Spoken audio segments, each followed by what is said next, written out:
This is the Nerd Who Loves Food, and this is homemade dark chocolate pudding. I realized I wanted to make a dessert for my daughter's birthday and was going to make mud cake. And a lot of people know what mud cake is. It's like crushed Oreos, chocolate pudding, worms. And I realized it is so much cheaper to actually make chocolate pudding, and it's really not that hard. And so I'm like, you know what? We need to just make it. And it tastes amazing. So you start by whisking your eggs. You add in your cornstarch. You add in some milk. You whisk that all together till it doubles in size. Then in a saucepan, you add your milk and dark chocolate and a little bit of salt. Now you can kind of control your sweetness levels too. So I cut the sugar down. I only put 2 cups in. It was sweet enough for us, but you can always add 2.5 cups instead of 2 cups. And I use the organic cane sugar, and you're going to whisk the daylights out of this. You're going to whisk it till it starts to look like hot chocolate. Don't give up. It will eventually look like hot chocolate. Don't mind. This was me pulling out my jalapeno cornbread. I was doubling down that day. So then you have your beautiful pot of unsweetened hot chocolate. I'm sorry to sweeten at this point. Don't mind that.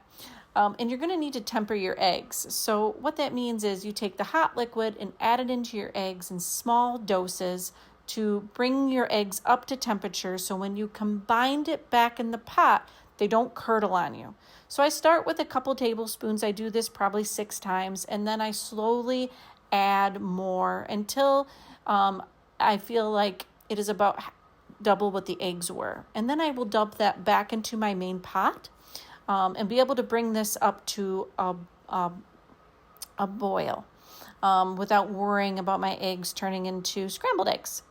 And as this comes to its final boil, you're going to see that it finally starts to thicken and looks delicious. It's absolutely amazing, and you can make a lot of it. If I had to buy this in the store pre-made, it would have been like $15 to $20. I want to say this cost me like $6, and it tastes so much better, especially when it's hot. If you like hot custard, it's so good.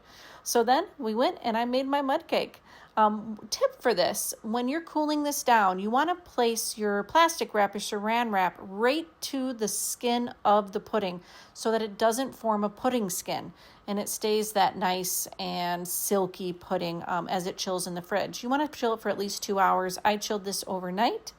And of course, I ate out of the pot, and I made a chocolate whipped cream. I added my ground graham crackers to make my dirt and my worms, and made my 2-year-old her birthday cake.